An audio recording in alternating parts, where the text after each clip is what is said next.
Kalau hati gelisah, banyak pikiran, stres, depresi, badan yang mula-mula sehat juga menjadi kemudian uring-uringan. Betul? Kalau perasaan kita sedang sumpek, badan terasa enak nggak, saudara?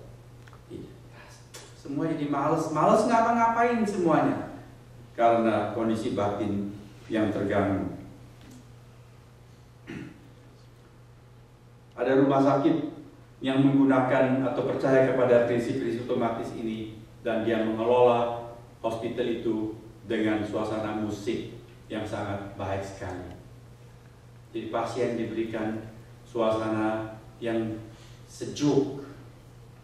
Bayangkan kalau kita lagi nunggu di ruang emergency, yang ada di sana di siaran TV tentang pembunuhan dan kekerasan, apakah itu menghasilkan suatu yang sejahtera bagi kita? Atau musik rock yang diputar. Kalau saudara pergi ke dokter gigi sambil gigi senut-senut sakit, kemudian di sana diputar musiknya musik rock yang metal, waduh, rasanya mau bunuh diri aja, ya kan? Tambah sakit rasanya. Yang diputar adalah musik-musik klasik yang lembut, bukan? Entah ada lirik atau cuma instrumental, tapi memberikan kita kesejukan. Ada seorang bernama Andrew Fletcher. Dia seorang tokoh negarawan Skotlandia abad ke-18. Dia berkata, silakan kamu orang menulis undang-undang. You write the laws, let me write music. Aku mau menulis musik, kamu menulis undang-undang, dan aku akan menguasai negeri ini dengan musik. Itu betul, saudara. Banyak kali orang dibakar semangatnya oleh karena musik. Bisa timbul pemberontakan yang besar karena musik. Peperangan dimenangkan karena musik. Perang 6 hari Israel Arab itu juga sangat diwarnai oleh musik-musik rakyat yang sangat membangkitkan semangat tempur. Jadi kita harus menseleksi musik. Kita melihat catatan Alkitab mengenai musik. Di dalam bagian ini, Saul yang gelisah ditenangkan oleh permainan kecapi Daud. Daud seorang yang sangat dekat dengan Tuhan. Hatinya berkenan kepada Tuhan. Sejak dia masih muda, dia sudah biasa memuji Tuhan. Dia mengenal Tuhannya. Dia mengubah lagu-lagu rohani. Dan itulah tentunya yang dia petik. Mungkin sambil dia menyanyi. Dan itu menenangkan hati Daud. Pernahkah kita mengalami, kita gelisah, kita ada pikiran yang bergumul khusus, ada persoalan, kita datang ke gereja, hati kita dikuatkan, hati kita dihiburkan, bukan oleh khotbah, tetapi oleh lagu. Bahkan sebelum saatnya kita mendengar pemberitaan firman Tuhan, di dalam sesi menyanyi, hati kita sudah tersentuh. Oleh apa? Oleh lagu-lagu rohani.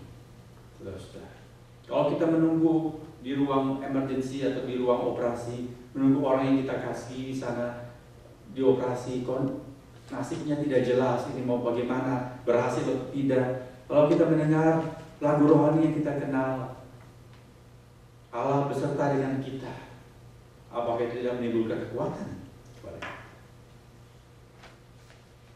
Oleh sebab itu kita harus menseleksi musik dengan baik. Di dalam keluarga Kristen, kita harus membiasakan ada musik-musik yang baik. Entah musik umum, dalam hal ini musik-musik klasik, musik-musik yang bagus, ataupun musik-musik rohani. Tidak semua musik yang namanya musik rohani itu sungguh bagus atau bermutu.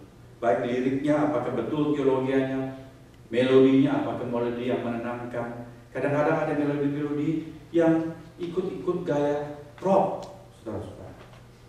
Saya tidak tahu mengapa. Mungkin mereka mau menyesuaikan untuk menjangkau anak-anak muda, tetapi kita harus selektif. Ini bukan pandangan yang kolot, bukan berarti wah yang klasik saja itu yang bagus, tidak. Tetapi memang ada prinsip yang umum di dalam musik. Itu tidak bisa diubah. bahwa ada jenis musik tertentu, nada dan langgam tertentu yang menimbulkan kesejahteraan, ada melodi tertentu yang menghasilkan kegelisahan. Entah itu namanya musik klasik, musik rohani, atau musik apapun. Bahkan di dalam musik-musik dunia digubah oleh orang yang tidak mengenal Tuhan. Tapi kalau dia memang mengubah satu lagu yang bagus, saudara-saudara, lagu itu menghasilkan suatu kesejahteraan. Katakan seperti lagu da da da da da da da da da da da. Sekarang itu menjadi lagu rohani. Bahasa Indonesia mengatakan lagu itu menjulang nyata atas bukit kala, salibmu Tuhan, dan seterusnya. Oke? Tapi sebetulnya lagu itu adalah lagu rakyat. Oh Danny Boy, itu lagu dari Skotlandia.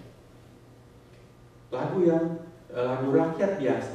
Tetapi dia memenuhi prinsip-prinsip musik yang menghasilkan keteduhan.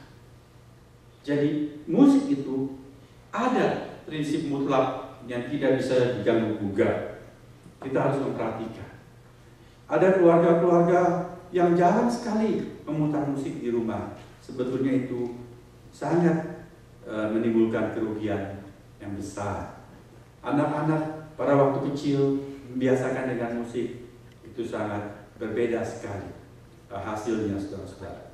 Menurut Tomatis dan para ahli, sesudah sel wanita dan sel pria itu bersatu, 4 hari sesudahnya telinga itu mulai terbentuk. Kemudian sampai 4 bulan telinga itu sempurna bagi seorang janin. Dan usia 5 bulan anak mulai pertama bisa menikmati musik yang baik. Putarkan, dan itu membuat dia tenang, dan waktu pembentukan otak itu sangat berpengaruh sekali. Anak-anak yang biasakan mendengar musik-musik yang baik sudah diselidiki menghasilkan kecerdasan yang lebih daripada anak-anak yang tidak. Musik sangat berpengaruh. Buat kita umat Allah, marilah kita bersyukur karena kita umat Tuhan adalah umat yang menyanyi. Kita menyanyi dalam segala keadaan, betul.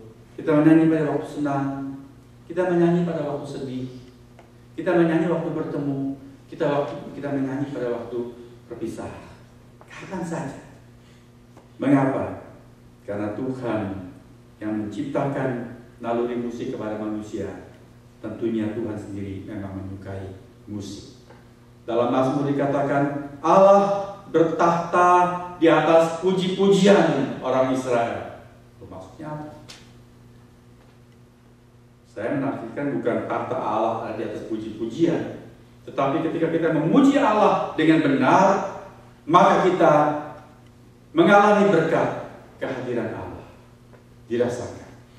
Ketika baik Allah yang pertama ditabiskan, ketika paduan suara menyanyikan puji-pujian bagi Allah, Allah menyatakan kehadiran yang khusus di dalam bait Allah yang didirikan oleh Solomon. Saudara boleh membaca itu dalam kitab Raja-Raja atau di dalam kitab Tawarikh.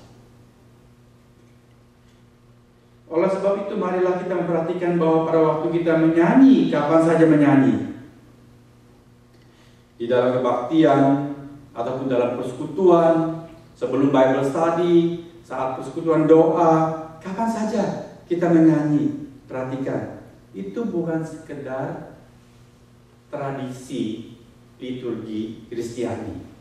Ya, karena kebaktian, persekutuan, mesti ada menyanyi. Oke, silakan pilih lagu satu. Oke, satu lagi, mutlak harus 2, nggak boleh lebih.